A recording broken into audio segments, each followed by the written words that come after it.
স্বাগত ডিবিসি সংবাদে, সাথে আছি সুরভি আলম তরুণী। রাষ্ট্র পুনর্গঠন ও গণতান্ত্রিক ব্যবস্থা প্রতিষ্ঠায় রাজনৈতিক দল ও জোটগুলো নিজ নিজ অবস্থান থেকে ছাড় দেবেন এমন আশা প্রকাশ করেছেন জাতীয় ঐকমত্য কমিশনের সহসভাপতি অধ্যাপক আলী রিয়াজ। জাতীয় সংসদের এলডি হলে সকালে জাতীয়তাবাদী সমমনা জোটের সঙ্গে সংলাপে একথা বলেন তিনি। জাতীয় ঐকমত্য কমিশন কারো প্রতিপক্ষ নয় জানিয়ে আলী রিয়াজ বলেন, গণতন্ত্র পূর্ণ প্রতিষ্ঠায় কমিশনের লক্ষ্য হচ্ছে সুনির্দিষ্ট নির্ধারিত সময়ের মধ্যে একটি জাতীয় সনদ তৈরি করা। জাতীয় ঐকমত্য কমিশনের 166টি প্রস্তাবের মধ্যে জাতীয়তাবাদী সমমনা জোট 112টিতে একমত, 26টিতে একমত নয় এবং 28টিতে আংশিক একমত হয়েছে বলে জানান দলের চেয়ারম্যান ফরিদুজ্জামান ফরহাদ। একটা অনির্বাচিত সরকার যদি দীর্ঘ সময় থাকে, এটা বিভিন্ন সমস্যা সৃষ্টি করে বলে জানান তিনি। যে জাতীয় স্বার্থে রাষ্ট্র পুনর্গঠনের প্রশ্নে গণতান্ত্রিক ব্যবস্থা প্রতিষ্ঠার জন্য প্রত্যেকেই যার যার অবস্থান থেকে যেমন কথা বলবেন, প্রত্যেকটি দল জোট তাদের অবস্থানের কিছুটা ছাড় দিতেও প্রস্তুত থাকবেন। তার কারণ হচ্ছে যে আমরা সকলে মিলে একটি গণতান্ত্রিক রাষ্ট্র পুনর্গঠনের জন্য, একটি গণতান্ত্রিক রাষ্ট্র বিনির্মাণের জন্য সকলে এখানে সমবেত হয়েছি। আমরা চেষ্টা চালিয়ে যাচ্ছি। দেশ এখনো মুক্ত হয়নি। 17 বছর ধরে সংগ্রাম হয়েছে নির্বাচনের জন্য, কিন্তু এ বিষয়ে অন্তর্বর্তী সরকারের তেমন কোনো মাথা ব্যথাই নেই। বরং কিছু কিছু উপদেষ্টার কথায় দেশের গণতন্ত্রকে পূর্ণ মাত্রায় প্রতিষ্ঠিত হতে দেবে না বলেই বোঝা যায়। এমন মন্তব্য করেছেন বিএনপি স্থায়ী কমিটির সদস্য অবসরপ্রাপ্ত মেজর হাফিজ উদ্দিন আহমেদ। বাংলাদেশ জেলা ও বিভাগীয় ক্রীড়া সংগঠক অ্যাসোসিয়েশনের আত্মপ্রকাশ অনুষ্ঠানে এমন মন্তব্য করেন তিনি। এছাড়া মানবিক করিডোর প্রসঙ্গে জনগণের মতামত ছাড়া অন্তর্বর্তী সরকার কি যুদ্ধে জড়াতে চায়, এমন প্রশ্ন রাখেন মেজর হাফিজ। অনুষ্ঠানে ঢাকা দক্ষিণ সিটি কর্পোরেশনের মেয়র ইশরাক হোসেন বলেন, বিএনপিকে বাদ দিয়ে ঢাকার মন্ত্রণালয়ে বসে প্রতিনিধি নির্বাচন করলে তা মেনে নেবে না দেশের জনগণ। অন্তর্বর্তী সরকারের দায়িত্ব শুধু রুটিন ওয়ার্ক করা, তাদের কোনো দূরভিসন্ধিমূলক চিন্তাভাবনা থাকলে তা মেনে নেওয়া হবে না। বিএনপির বাইরে গিয়ে, বিএনপিকে বাদ দিয়ে যদি ঢাকায় বসে মন্ত্রণালয়ে বসে কেউ নিজেরা বসে বসে সেখানে প্রতিনিধি নির্ধারণ করে, সেটা বাংলাদেশের জনগণ মেনে নেবে না। 17 বছর সংগ্রাম করলাম একটা সুষ্ঠু নির্বাচনের জন্যে, ওই নির্বাচনের তো কোনো নাম নিশানা দেখতে পাচ্ছি না। এবং ওয়াকিবহাল ব্যক্তিরা বলছে আগামী 2-5 বছরের মধ্যে নির্বাচন হওয়ার কোনো সম্ভাবনা নাই। তার কারণ বর্তমান সরকার নির্বাচন চায় না। উপদেষ্টাদের কথাবার্তায় আমাদের মনে প্রতীতি জন্মেছে যে এরা দেশের গণতন্ত্রকে আবার পূর্ণমাত্রায় বিকশিত হওয়ার সুযোগ দেবে না। নারী অধিকার সংস্কার কমিশনের রিপোর্টে কিছু সুপারিশ করা হয়েছে যা মোটেও সমর্থনযোগ্য নয় বলে মন্তব্য করেছেন জামায়াতে ইসলামের আমির ডাক্তার শফিকুর রহমান। এ সময় ফেব্রুয়ারি থেকে এপ্রিলের মধ্যে নির্বাচন দেওয়ার আহ্বান জানিয়ে বলেন, নির্বাচন কোনোভাবেই এপ্রিলের পর নেওয়া ঠিক হবে না। সকালে মগবাজারে দলের জেলা ও মহানগরীর আমির সম্মেলনে এ মন্তব্য করেন এই নেতা। ডাক্তার শফিক বলেন, কোরআনের বিপক্ষে কোনো সুপারিশ জনগণ মানবে না, তাই নারী সংস্কার কমিটি বাতিলের দাবি জানান তিনি। জামায়াত আমির আরও বলেন, সংস্কার কার্যক্রম আন্তরিকভাবে করা হলে সরকার ঘোষিত সময়ের মধ্যে নির্বাচন সম্ভব। এ প্রেক্ষিতে প্রকৃতির নানা বিষয়ে মাথায় রাখারও পরামর্শ দেন তিনি। জাতীয় স্বার্থে দল মত নির্বিশেষে সবাইকে ঐক্যবদ্ধ থাকার আহ্বানও জানান জামায়াতের আমির। আমরা বলছি না তাদের সুপারিশ মালায় সবকিছুই খারাপ, ভালো যদি থাকে সেটা তো আছে, কিন্তু কোরআনের বিপক্ষে দাঁড়িয়ে কোনো সুপারিশ দিবেন আর বাংলাদেশের মানুষ মেনে নেবে তা কখনো? যথাসময়ে ব্যাখ্যা না দিলে জুলাই আগস্টের গণহত্যা মামলার আগেই আদালত অবমাননার মামলায় দণ্ডিত হতে পারেন সাবেক প্রধানমন্ত্রী শেখ হাসিনা, এমন সম্ভাবনার কথা জানিয়েছে প্রসিকিউশন। অন্যদিকে ভীতি কাটাতে সাক্ষী সুরক্ষার বিষয়ে ট্রাইব্যুনালকে উদ্যোগী হবার পরামর্শ দিয়েছেন আইনজীবীরা। এর আগে 227 জনকে হত্যার লাইসেন্স পেয়েছি। মোবাইলে শেখ হাসিনার এমন হুমকি আমলে নিয়ে 15ই মের মধ্যে ব্যাখ্যা চায় ট্রাইব্যুনাল।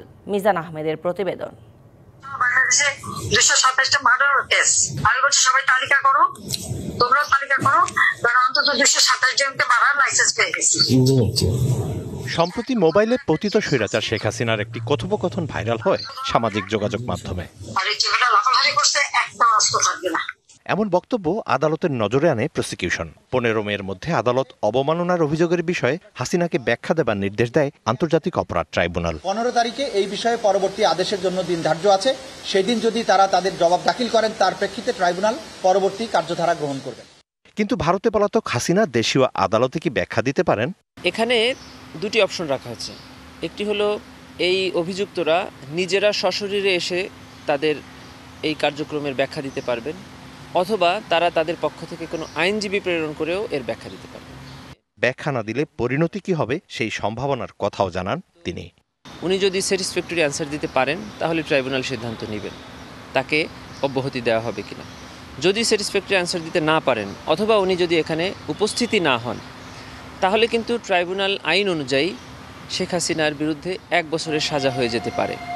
এবং যদি সেটা হয়ে যায় তাহলে কিন্তু জুলাই আগস্টের গণঅভ্যুত্থানের মূল বিচারের আগেই সাবেক প্রধানমন্ত্রী শেখ হাসিনার বিরুদ্ধে ট্রাইব্যুনালে আদালত অবমাননার অভিযোগে একটি শাস্তি হয়ে যেতে পারে। এতদিন শেখ হাসিনা আছেন যে উনি ওয়ারেন্টভুক্ত আসামি বা পলাতক আসামি, তখন হয়ে যাবেন দণ্ডপ্রাপ্ত পলাতক আসামি। অন্যদিকে হাসিনার এই হুমকির পর আলোচনায় আসে সাক্ষীদের সুরক্ষার বিষয়টি। এ নিয়ে ট্রাইব্যুনালের করণীয় সম্পর্কে পরামর্শ দেন এই আইনজীবী।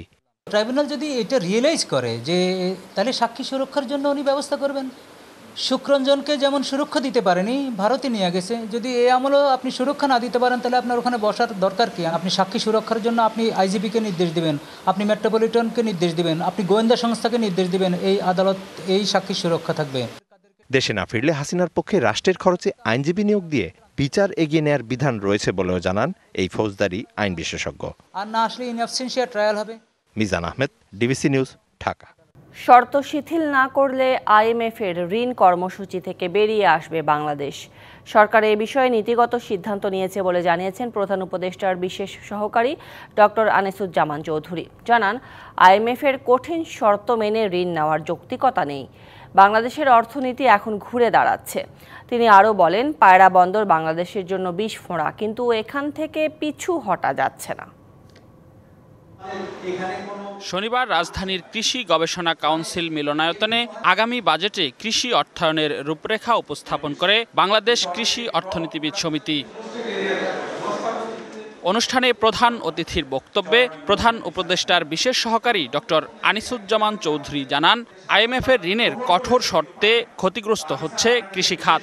কাঙ্ক্ষিত প্রবৃদ্ধি অর্জনে এ ধরনের সিদ্ধান্ত যথার্থ নয়। যেটা আমাকে বলে তো তোমার 2 বছর লাগবে রিকভারি করার জন্য, সেখানে আমি 6 মাসের মধ্যে আমার ইকোনমিকে টার্নারাউন্ড করে দিচ্ছি।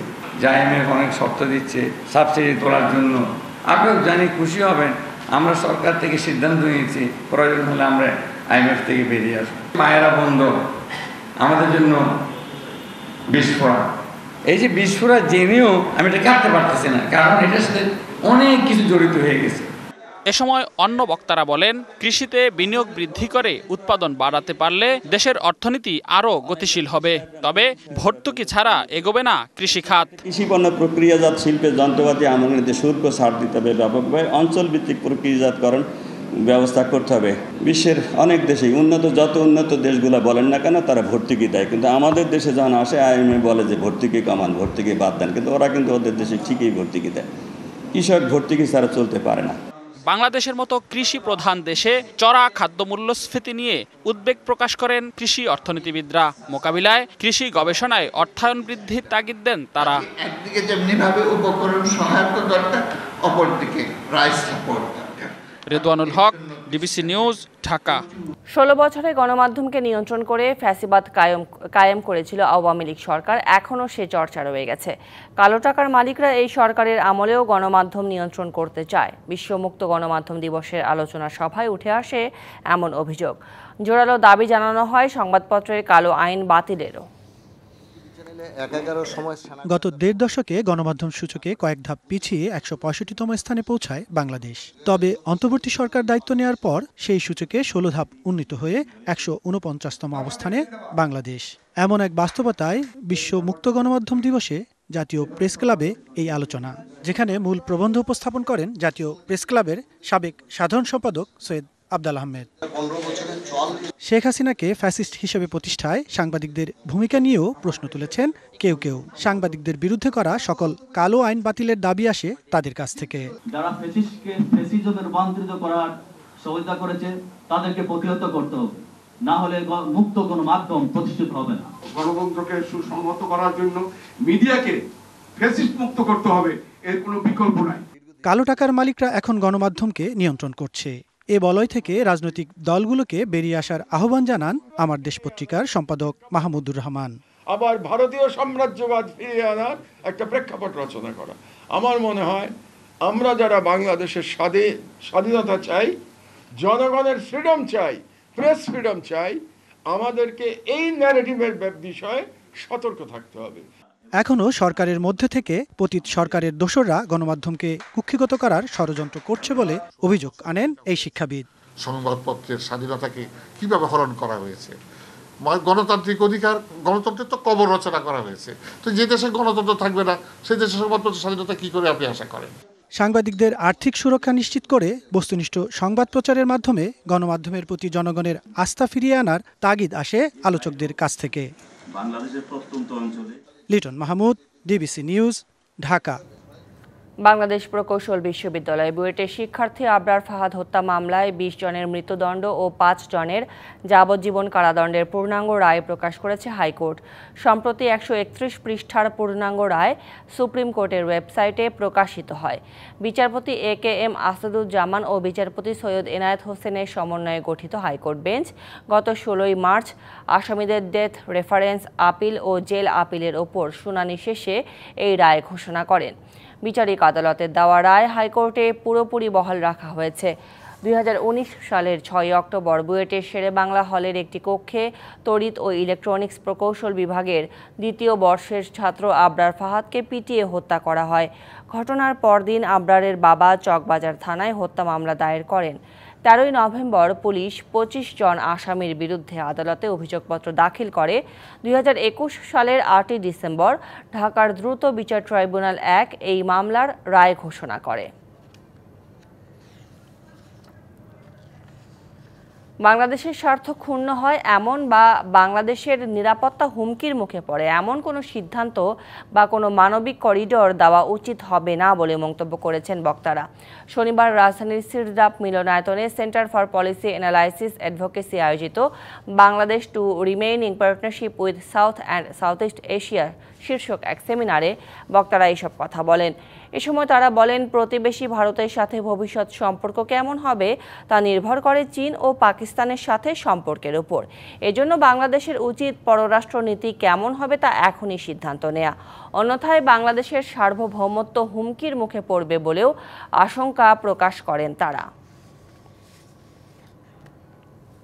6 ম্যাচ সিরিজের চতুর্থ ওয়ানডেতে শ্রীলঙ্কা অনূর্ধ্ব 19 দলকে 146 রানের বড় ব্যবধানে হারিয়েছে বাংলাদেশের যুবারা। আগে ব্যাট করে আবরারের সেঞ্চুরিতে 336 রানের পুঁজি পায় বাংলাদেশ, যা টাইগারদের অনূর্ধ্ব 19 দলের সর্বোচ্চ দলীয় স্কোর।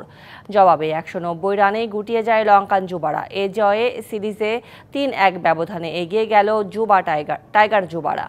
কলম্বো ক্রিকেট গ্রাউন্ডে টস জিতে আগে ব্যাট করতে নেমে শুরু থেকেই মারমুখী ছিল বাংলাদেশ। কালাম সিদ্দিকীর 19 ও আজিজুল হাকিম তামিম দ্রুত ফিরলেও তৃতীয় উইকেট জাওয়াদ আর রিজান গড়েন 135 রানের জুটি। 82 রানে রিজান ফিরলেও 115 বলে 14টি 4 ও 3 ছক্কায় 113 রান করেছেন জাওয়াদ, আর তাতে 336 রানের পুঁজি পায় বাংলাদেশের যুবারা। জবাবে ব্যাট করতে নেমে ফাহাদ সানজিদদের বোলিং তোপে 190 রানেই গুটিয়ে যায় লঙ্কান যুবারা। আল ফাহাদ নেন 3টি উইকেট, 2টি করে উইকেট নিয়েছেন সানজিদ ও আজিজুল হাকিম। সংবাদ এই ছিল এখনকার মতো। ডিবিসি নিউজের সংবাদগুলো পড়তে ভিজিট করুন dbcnews.tv আর ভিজিট করুন ডিবিসি নিউজের ফেসবুক পেজ এবং ইউটিউব চ্যানেল। সঙ্গে থাকুন।